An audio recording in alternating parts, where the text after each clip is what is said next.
apo tentohet të bëhet pjesë kjo protestë?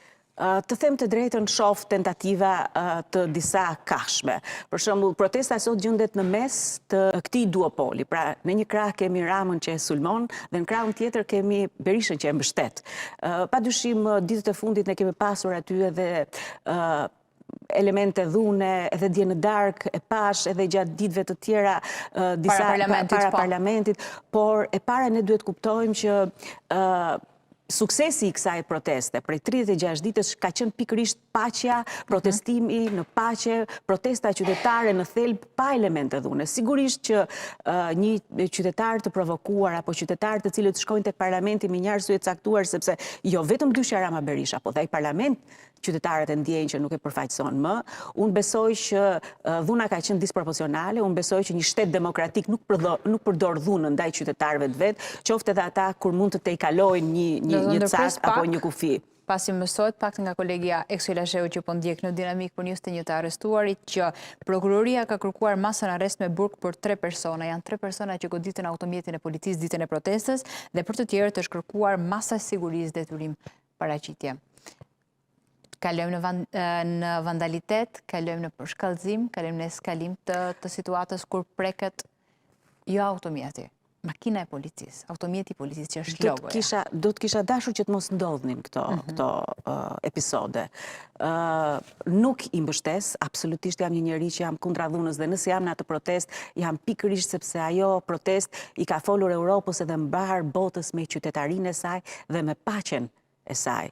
Kështu që do të shpresoj shumë që të mos ketë elemente të tjerë, dhe sigurisht nuk e preashtoj dhe mundësinë që këtu mund të ketë edhe elemente të futur, spine të futur për ta dëmtuar protestën. Ashtu siç kemi edhe elemente të tjerë për të krijuar jo kuvende, jo për të krijuar përfaqësi. Në fakt ajo unë jam çdo ditë në shesh, dhe në fakt qytetarët kërkojnë që kjo protestë të vazhdojë ashtu, protestë qytetare.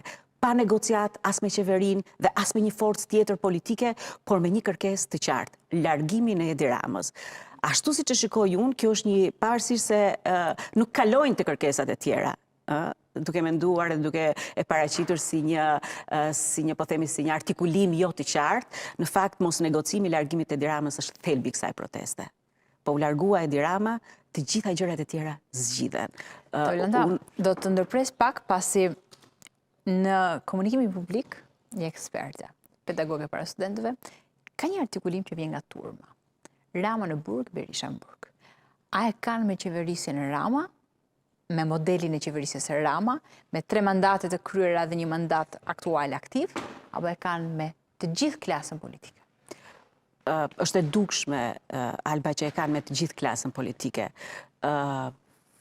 Përkon më smiri po themi me atë artikulim që unë kam patur jo më larg sa një vit më përpara.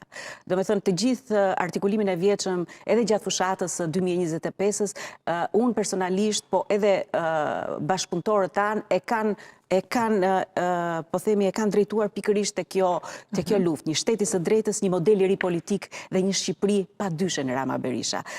Padyshim që është një betejë qytetare kundër kastës politike.